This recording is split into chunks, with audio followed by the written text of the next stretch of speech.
Iya. Kan beatbox membutuhkan pendengaran kan? Bisa, tapi tetap bisa. Latihannya 1 tahun sih kalau saya pribadi. Biasanya orang dengar tuh kan cepet ya. Tapi Cuma kalau 1 tahun. Hai sahabat Bedante, welcome to Bedante Show. Di sini kamu bisa denger real story tentang profesi, bisnis, dan hobi. Pastinya kamu bakal dapat banyak ide, insight, dan kesempatan dari sharing para inspiring people. So enjoy, Bedante, be fun, be cuan, be inspired. Jangan lupa subscribe.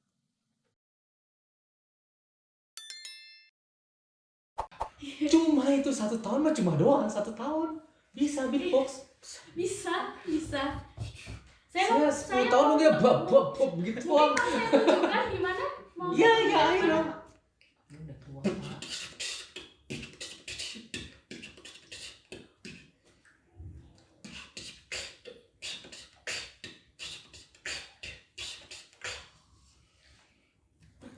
Gimana? Menurut Mas gimana nih? Keren. Oh gini. Keren.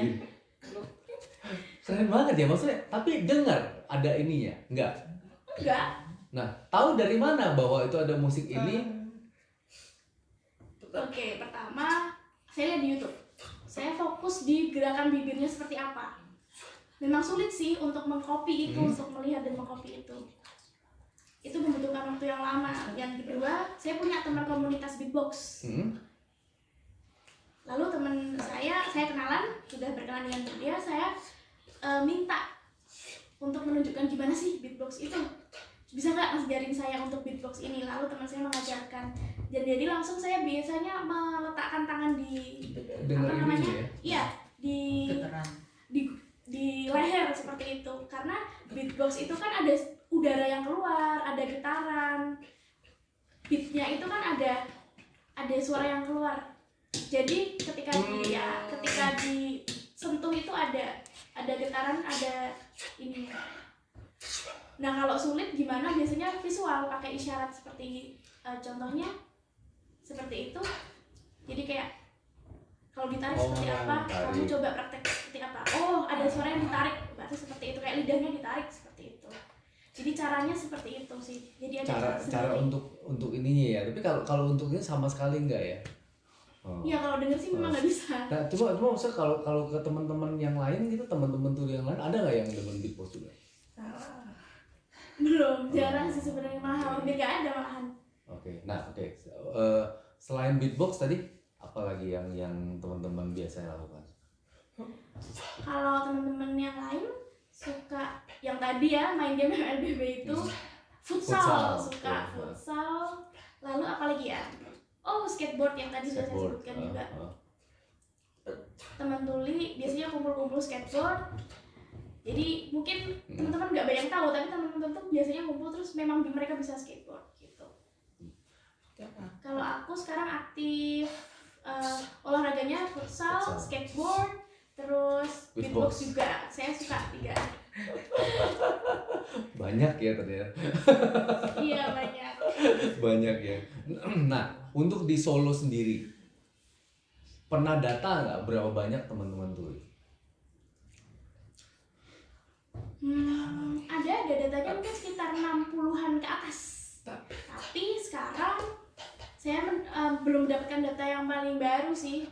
Saya harap Gerkatin bisa mendata dengan pendataan yang baru untuk teman-teman tuli sekarang ada berapa seperti itu. Kalau dulu sebelumnya waktu pendataan yang terakhir itu sekitar 60-an orang lebih. 60-an orang lebih. Banyak. Kalau dulu tahun 2014 sampai 2018 saya menjadi ketua di Gerkatin Solo. Ketika saya mendata itu sekitar 60 orang lebih. Tapi sekarang kan saya sudah pensiun ya, jadi ketua, ada ketua baru. Saya tetap mendukung untuk program di Gerkatin ini.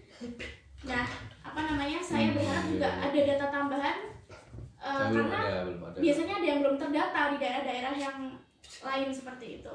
Jadi mungkin yang kemarin belum terlalu mendalam pendataannya, jadi saya harap yang kali ini lebih mendalam lagi pendataan yang baru. Kebanyakan yang di Solo sendiri ini apakah tulis sejak lahir atau udah dewasa baru? Tergantung sih sebenarnya, tergantung dikasih Tuhannya seperti apa sebetulnya. Kalau yang tuli dari lahir itu bisa, atau juga bisa karena kecelakaan, atau Oh, mungkin karena gara-gara salah obat. obat, atau salah ketika Apa sakit, pas melahirkan itu ditariknya salah seperti itu. Nah itu tergantung. Kalau saya sendiri sih tuli dari lahir. Sudah lahir. Saya lahir jadi ketubannya belum pecah seperti itu. Kalau untuk di sini di Solo sendiri, kan komunitasnya ada nih, komunitasnya teman-teman ada. Apakah ada dari yang apa ya, sebutannya ketua ya kan, itu mereka ngajak, nah ada pembekalan untuk pembelajaran buat teman-teman yang baru gabung, ada seperti itu? Ya, tetap sih kami yang teman-teman tuli akan mengajarkan sosialisasi dan lain-lain untuk tujuan regenerasi komunitas tuli tersebut gitu. Mungkin kalau awalnya mungkin nggak tahu, kami tetap akan mengajarkan, mensosialisasikan seperti itu supaya si teman-teman tuli yang baru bergabung ini bisa lebih paham seperti itu. Jadi teman-teman juga bisa senang mau berkumpul, mau ikut kegiatan, mau ikut organisasi, mau ikut komunitas, itu kan bagus ya. Karena manfaatnya apa? Manfaatnya bisa bertemu dengan teman-teman dengar, dengan teman-teman tuli, bisa menjelaskan, bisa mensosialisasikan sesuatu seperti itu.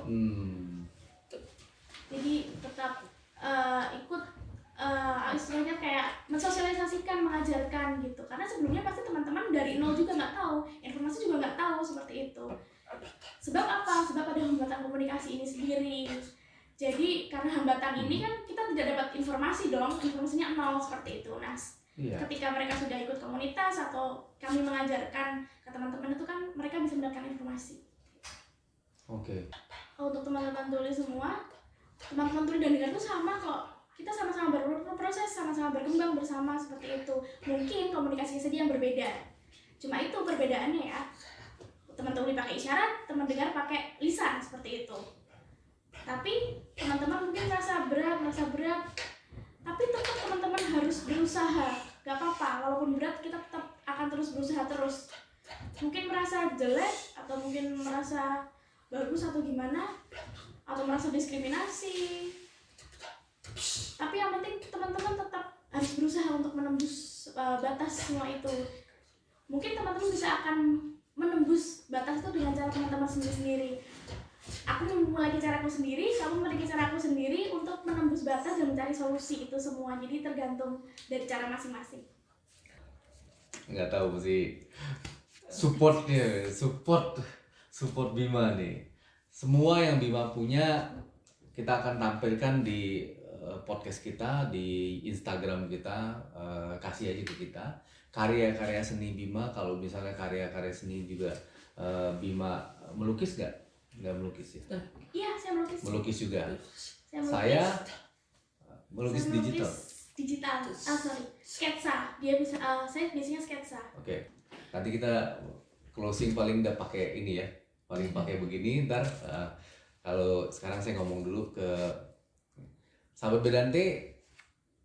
Ini bukanlah akhir dari pembicaraan saya dengan salah satu teman yang memiliki kekurangan teman tuli. Tapi terlihat dari pembicaraan kita ya, bahwa walaupun Bima adalah seorang tuli, namun Bima memiliki sebuah hasrat untuk bisa membangun komunitas ini untuk menjadi setara dengan yang lain. Apakah kita masih mau melihat mereka sebagai seorang yang tidak punya apa-apa, tidak bisa apa-apa? No. Mereka adalah sama, mereka punya hak sama seperti kita. Bahkan mungkin mereka hanya kekurangan satu, yaitu pendengaran. Bagaimana dengan kita? Apakah kita juga sama memiliki kekurangan, yaitu kekurangan moral atau akhlak, dengan membuat mereka seperti itu? No kan? Nah, kalau kita tidak mau, marilah kita sama-sama bergandengan tangan untuk mensupport berbagai kegiatan yang mereka miliki. Oke, demikian sahabat Bedante dari kita, podcast kita hari ini. Lalu kita ada salam nih Bima ya. Nah, salam kita adalah be fun, be cuan, be inspire gini. Terbalik. Ya, sini. Oke. Sahabat Bedante, be fun, be cuan, be inspired.